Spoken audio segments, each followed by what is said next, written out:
Welcome to episode 30 of the G2 on 5G. It's the latest inside scoop on everything 5G.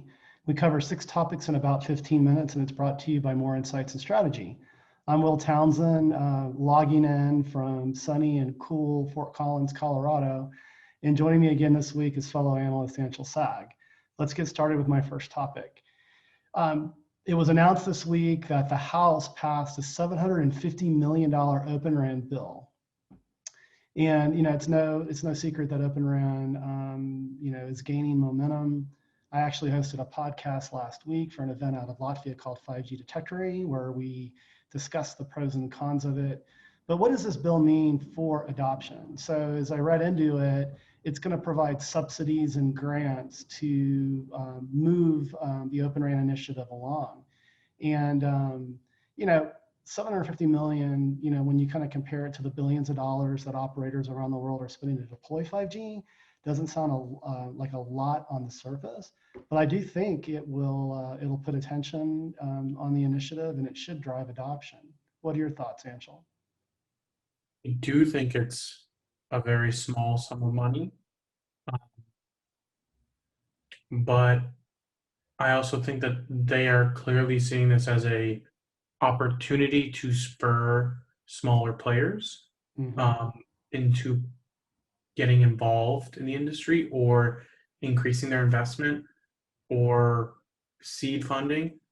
But realistically, I just don't see how it's really enough money remotely. It needs at least another zero to be impactful, I think. But the reality is that when it comes to government funding and allocation, it's always going to be less than what's needed because people are going to generally err on the side that the government is wasting funds, right? So I think that's something to consider. Yeah, no, I agree. And, there have been other initiatives like the $1 billion earmarked for rural deployment as well. And I think we've talked about that on prior podcasts as well, sort of a drop in the bucket. But obviously the U.S. is putting itself behind Open RAN because it's going to drive a domestically sourced and developed potential supply chain to support 5G and 6G and other Gs down the road. So I kind of view it as maybe sort of a jump start, from the federal government's perspective. But it'll be interesting to see how this really gets allocated and how impactful it is. So we'll keep our eyes on it, and if we have updates, we'll bring those into another podcast.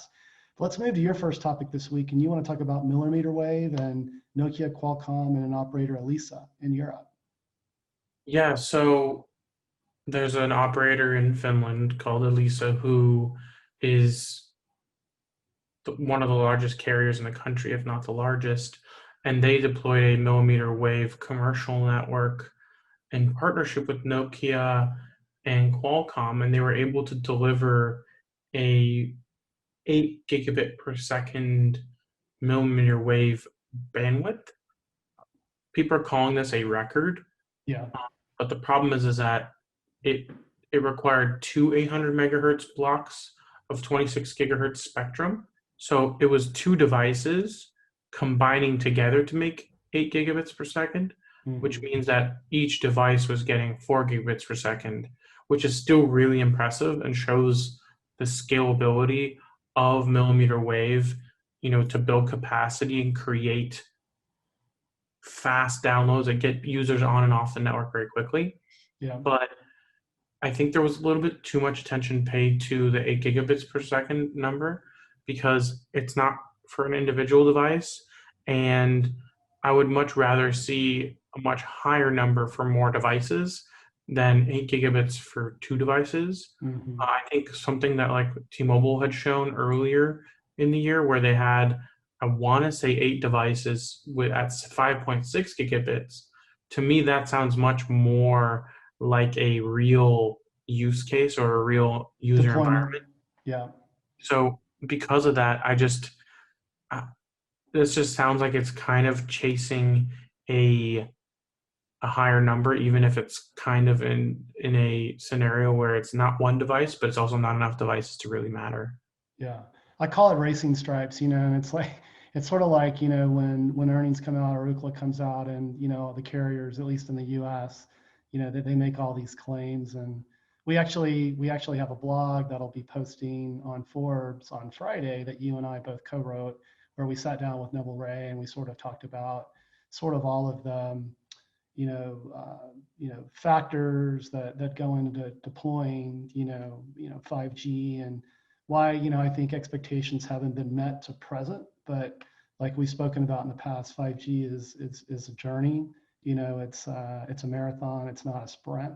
So it'll be interesting to see how, things roll out. Now, I know Qualcomm has been very focused on improving performance within the millimeter wave band.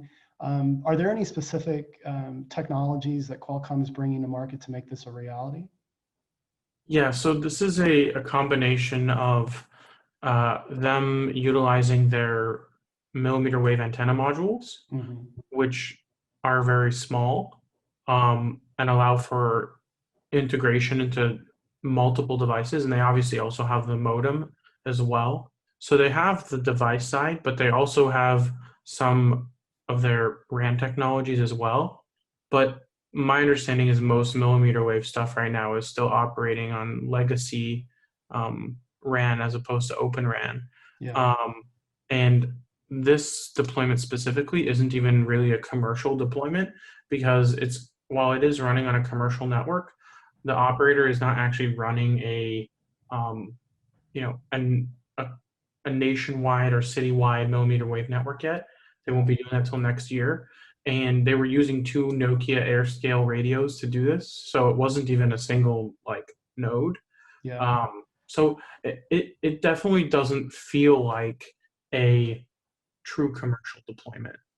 Yeah, no, I agree. And you made an interesting point on, sort of Open RAN. So Open RAN won't necessarily be optimized for performance. It's going to be optimized for CapEx and OpEx, right? So based on the application and the telco workload, Open RAN may not be, a great solution just because it's not necessarily optimized around performance. So.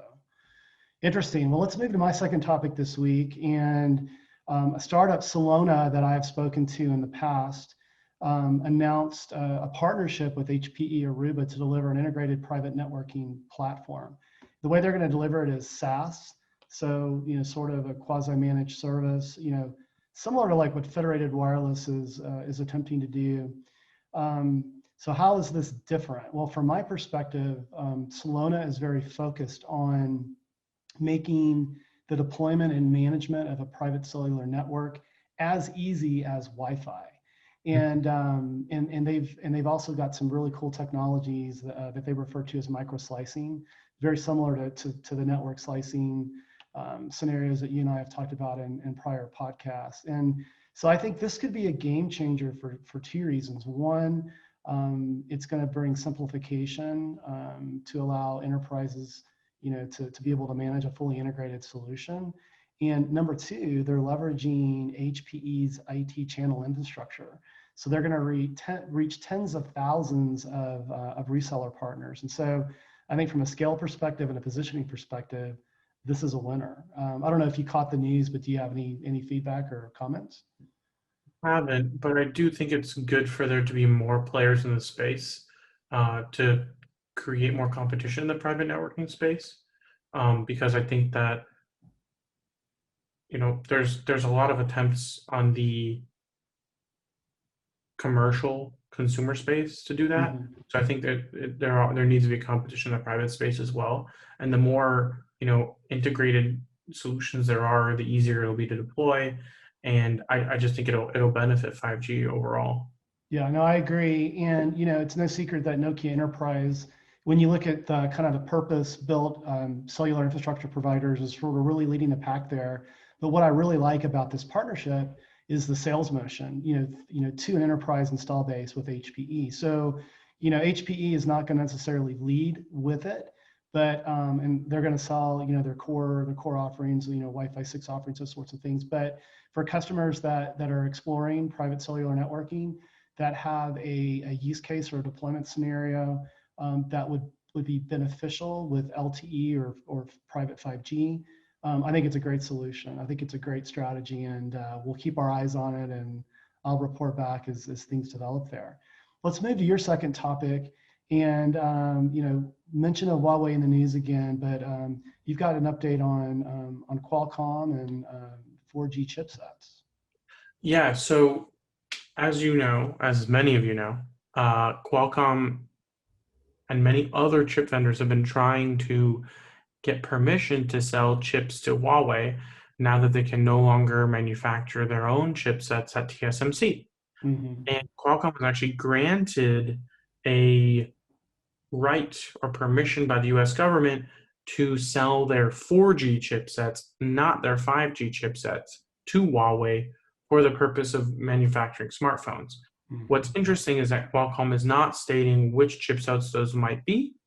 But what's really fascinating is that Qualcomm's own chipsets, depending on which one you look at, some of them don't actually have a modem integrated because what they're doing is they've split out the modem and they have the modem sitting on a separate chipset from the SoC. So you can actually see some higher end chipsets that are not 5G potentially running in a Huawei device. The issue is that some devices like 765G have a modem integrated, and that's just a no-go right there. Yeah. But an 865, theoretically, even though it is the top end chipset from Qualcomm, does not have a 5G modem inside of it. The modem is separate, but it is marketed as a 5G modem or a 5G SoC, so it's kind of murky waters. And we don't really know what chipsets they are selling to them. So it's a very difficult scenario to really understand, but Qualcomm is not alone in being able to supply chipsets. There's others like Micron, Samsung, SK Hynix, and even, I believe, Intel. Yeah. So we're not looking at just one exception, but it is very clear that a lot of companies are being restricted from selling 5G specific equipment to Huawei, which is an interesting and complicated discussion that we don't have time for. But I do believe that it's a little bit more difficult to claim that Huawei is doing something nefarious if they're running on US-based chipsets. Right. It'll be interesting to see, if the Biden-Harris ticket is validated and they do take office in January, if the U.S. stance, will change, towards China. Like we also don't want to get into a political discussion on that, but I find it interesting. I mean, I wouldn't necessarily call this a slippery slope, but and I also expect that Huawei is probably very aggressively investigating, turning their HiSilicon design division into a fab. I mean, that would take a monumental effort. And billions of dollars. Billions of dollars, but also just acumen, right? Right. And China hasn't demonstrated acumen in semi. Well, what I would also say is, if you look at it like the whole TikTok ban, the Trump administration used a lot of the same arguments. And the weird situation is that they kind of gave up on that. Like they're not really pursuing it anymore. Right. So it's a very weird situation. I wish there was more consistency across a lot of these lawsuits and regulations, but fundamentally, American companies are selling Huawei chips again. Yeah. They keep getting these exceptions. So we'll keep our eyes on this, and if we have updates on future podcasts, we'll bring that back into the discussion. Let me hit my third topic this week, and it's news around Dish. And I spoke about Dish a week or two ago, and found it very curious that they're setting expectations very low for their 5G deployment, second half of next year. But this week, they announced an agreement with Crown Castle that operates, cell towers around the country, that they are leasing space on up to 20,000 cell towers. And this should absolutely help, with their deployment. It's going to be quite expensive when you start adding up the numbers. And we've talked about this as well. Dish is at risk in losing over 3 billion in spectrum, right? They've been kind of chided for, sitting on spectrum for a number of years before the T-Mobile Sprint merger even came together. And what that threw off obviously was some spectrum assets, as well as allowing Dish access to retail locations and to operate sort of as an MVNO on their LTE network. But what are your thoughts? Well, I think it explains the whole situation we were dealing with last week when we talked about Dish and how we didn't understand how their CapEx was going to be so low. Yeah. And now we understand why, because they're going to lease a bunch of sites and reduce their CapEx. But that said, there still is a CapEx involved, even if you are leasing sites. Oh, yeah. It does save you money on the CapEx side, but it increases your OpEx. So it's going to be interesting to see what that OpEx CapEx balance actually is and what total investment looks like. But I do believe that they have to roll out their spectrum sooner or later, or else they're going to lose more Easy to lose it. spectrum. Yeah. Because that $3.3 billion potential loss is because they lost a case that basically said they shouldn't have gotten the discounts they were given because they didn't hit their requirements. And I think they're at risk of doing that again. So I don't know what to say or do about Dish, but it's a very confusing company, and I hope that they do eventually get things together a bit, and we're able to kind of understand where they're really going. Yeah. No, I agree, and I think Dish is good for the market. It's going to keep the other tier ones honest. So we'll continue to monitor that and report back. Your final topic this week, you want to talk about Verizon and Apple Enterprise and how they're going to drive iPhone 12 upgrades. Yeah, so this was something that I got notice of yesterday, and it happened today, which is basically that Verizon's partnering with Apple to do complete and total fleet swaps for enterprises, because as you know, lots of companies deploy iPhones for their employees, and a lot of them are pretty out of date. And this seems like an opportunity for Verizon to significantly increase the number of 5G users that they have on their network, and convert everyone over to 5G and show big 5G subscriber numbers, but also convince others to move over to Verizon because they're giving everybody free iPhone 12s. Yeah. My understanding is the iPhone 12 or the iPhone 12 mini will be basically at zero upfront cost or zero cost in general, or be very low. But it seems like it's really designed to get customers to refresh, get 5G service, and get potentially pull big enterprise accounts toward Verizon. Yeah. Well, I think it's a smart strategy on Verizon's part, like you said, to get more people moved over to 5G, sort of accelerate that. AT&T has been really aggressive too in the consumer space.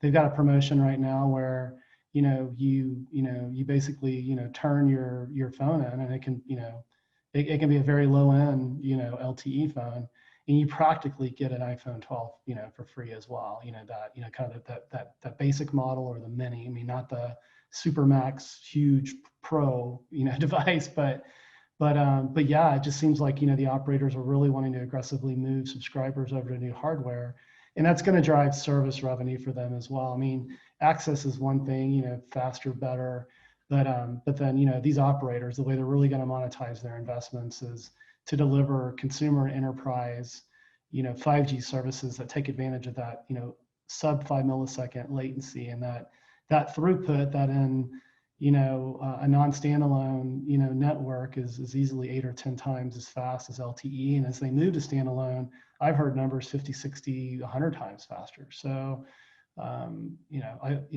think it's smart on their part. So but that's another great podcast this week. Why don't you take us home? We hope our viewers and listeners found this week's topics interesting. If anyone out there would like to provide insight on a specific 5G topic for a future podcast, please reach out to us on social media. Will is at Willtown Tech, and I'm at Anshel. We hope you have a great weekend, and please tune in again next week.